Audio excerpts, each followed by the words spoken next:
This past New Year's Eve, I went away for the night with my two best friends and one of their moms. I am posting now because I recently discovered this place. I was home for the holidays from college and my friend Sarah had invited me to go to Palm Springs to celebrate New Year's with her mom and our friend Rachel. I didn't have any other plans, so I decided to go with them. We went to a cool city about an hour from where we live that is big on shopping and resorts. We planned to have a pretty calm night, watch the ball drop at a block party thing downtown, have a few drinks at the bar. Since we're on the west coast, the ball drop is at 9, so at around 8 we ventured from our hotel, walking to the block party about a mile away. On the way we passed a very lively bar, so we decided to stop by and spent about 15 minutes dancing, but we didn't get any drinks there. It was a gay bar and Sarah and Rachel being gay, they were pretty stoked on it, and they wanted to come back after the ball dropped, even though it was about 90% men there. We continued on to the block party and get some dinner, a glass of champagne. The ball dropped and they had a DJ, so we spent about an hour there dancing too. After we got tired of it, we decided to head back to the bar and hang out there until midnight. Once we get there, Sarah's mom pays for a drink for each of us, but leaves soon after that because she was tired. It was about 10:30 at this point, and Sarah, Rachel, and I were enjoying our drinks and having fun. Rachel tried some of my drinks since it was one that she hadn't had before. Now I constantly have my guard up when I'm drinking in public, and I felt safe at this bar because I assumed none of the men were interested in us. I went back to the bar to get a second drink, and that's the last thing that I remember. The rest I've gathered from Sarah and Rachel. Almost immediately after getting my second drink, I asked Rachel to go to the bathroom with me because I wasn't feeling well, even though I was completely fine 10 minutes before that. Once in the bathroom, I just collapsed on the floor and I was almost unresponsive. Rachel, now worried, somehow dragged my half-lifeless body out to where Sarah was waiting for us. Security, seeing my condition and assuming that I was wasted, asked for us to leave. Sarah and Rachel decided to take me back to the hotel about half a mile away. By this point, I was unconscious and there were barely any sounds escaping from my mouth. They saw someone leave the bar at the same time as us, who was walking near us, but they were preoccupied with trying to keep my lifeless body off the ground. At one point, I threw up all over myself, the both of them and the sidewalk. And the next part of the story we had to get from Sarah, and Rachel doesn't have any memory of this. Still struggling to carry me, the man they saw leave the bar approached them. He was hitting on Rachel, trying to get her to go grab a drink with him. She was very agitated and told him to leave, and that her friend needed help right now. He didn't take no for an answer, and he continued to follow us down the street, asking if they wanted to get drinks with him, if he could help carry me and such. A middle-aged woman witnessing this came up and told the man to leave. Something along the lines of, "Stop harassing these young women or I'm going to call the police," and he left after that. Next, by some miracle, an EMT and his wife enjoying the holiday ran into us on the street. He checked me out to make sure that something wasn't majorly wrong, and then he carried me the rest of the way to my hotel and into the room, since my friends could barely hold me up. They thanked him profusely and him and his wife left. This is where Rachel's memory kicks back in. 5 minutes later, they get a knock on the door and it's the EMT and his wife again. They came to let us know that a man had followed us to the hotel, and that they just saw him hop the gate and start to make his way to our room. My friends called hotel security, but they were unable to find him. My friends didn't get a glimpse of him, but I'm sure that it was the same man from earlier. I spent the rest of the night vomiting everything in my body and dry heaving after that. I woke up the next morning in a pile of pillows and blankets on the bathroom floor. My last memory was at the bar getting a second drink, and my friends filled me in on everything that had happened. Feeling like crap, I thought that I must have drank too much, but I had never blacked out before in my life. And the amount of drinks that I had at 2 in 2 hours, since I didn't get to drink my second at the bar, didn't add up to me being completely unconscious. We decided that my first drink had to have been drugged, since Rachel had some of it and had no memory of our walk home, even though she was fully functional. I'm sure the man that was talking to Rachel and then followed us back was the one that had slipped something into my drink. To this day, I don't really know how I could have been slipped something. I got my drink from the bar and I never set it down. My best guess was that it was already in the cup. Thankfully, I have a good friend and kind strangers protecting me that night. It keeps me up at night thinking about what could have happened under different circumstances.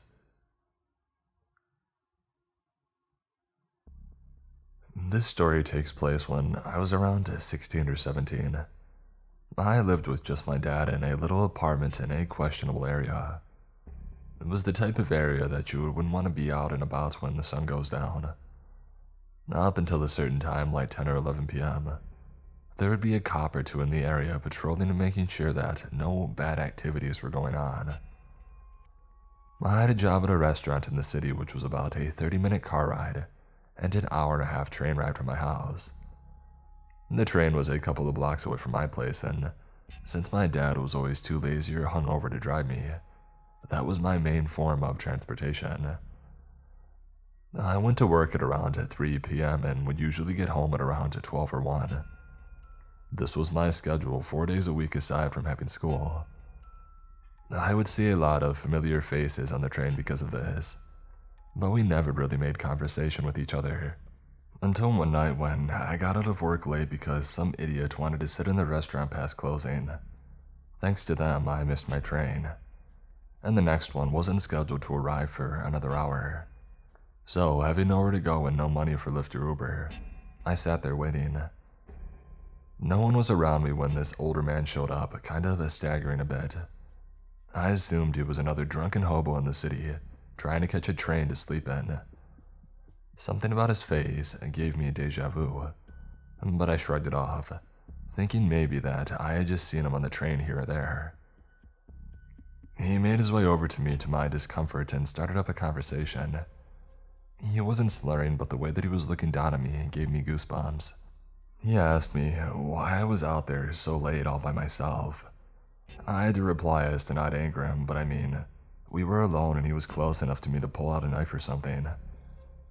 Anyway, I told him that I was waiting for the train and he asked which one. Now, the train was color-coded with a strip at the top to indicate where it goes to north, south, east, or west. I took blue, but I lied and said that I took green.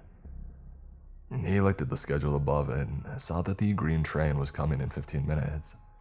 So he said that he would keep me company. For those extremely long 15 minutes, he asked me how long I had been working at so-and-so restaurant, and this made my blood run ice cold. I never told him where I worked. I just looked at him very timidly and answered, "For a year," and he laughed and he said, "Wow, it's already been a whole year, huh?" At this point, my skin was itching out of anxiety, and as soon as the green train came, I knew that I had no choice but to take it. I said goodbye to him and I thanked him for the chat, hoping that that would be the end of it. But nope. He suddenly told me that he took the green train too. So he followed me and sat in a seat behind me. My mind was racing about whether he was going to try and do something to me, like chloroform me or hurt me in some other way. But we rode the train in silence. I was trying to figure out how I was going to lose him. There weren't too many people riding the train at that hour, and our car was empty, unfortunately. As the ride went on in a menacing silence, I could feel him staring down the back of my head. I waited until we got to a stop where there was another person, and I was so relieved to see a woman sitting there. She wasn't boarding, so I immediately got off the train and the man followed me, as expected. And I took a seat on a bench next to hers, close enough to her to see and hear everything going on, hoping that she would catch on. The man noticed that I was sniffling, allergies and being out in the cold, and asked if I was sick. I told him no, but he insisted on giving me these weird pills he had that were supposedly cold medicine. I declined in a louder voice. "Sorry, I don't accept pills from strangers." This prompted the lady to look at us and made eye contact with her. She knew now. Now this went on until a blue train came and the lady got up, giving me a look that told me to get on with her. So without explanation, I did. She waved me over to sit next to her, and when the man tried to follow, she said, "No, you go sit over there," and made him sit a couple of seats across from us. He chose the one where he could face us, and he stared at us the whole time. I was shaking and about to burst into tears. The woman leaned over and whispered to me that she had a pistol. I felt safer with her there. We whispered back and forth about what had happened. I told her where I lived and how I was worried that he would follow me home. She told me a friend of hers would be boarding the train soon, and when he did, she told me that his name was Ray. Ray was filled in about everything and agreed to escort me home. She promised that I could trust him.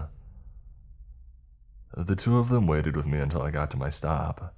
The man, still watching me, started to smile wildly, resembling the Cheshire Cat. He shouted, "This is your place, right?" To which I didn't respond and just gave the woman a hug and thanked her. Ray and I hurriedly hopped off the train, and as I looked back, I saw that the woman had pulled out her pistol and told the man to sit back down, even blocking the exit with her body.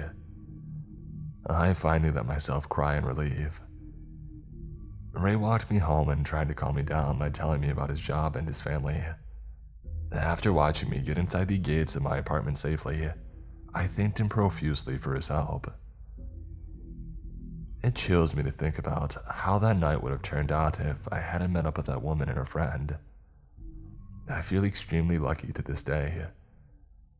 I never saw that man again, and eventually, I stopped thinking about him, but in the back of my head, that creepy, aroused smile of his was burned into my mind, and I couldn't help but wonder just what else he knew about me.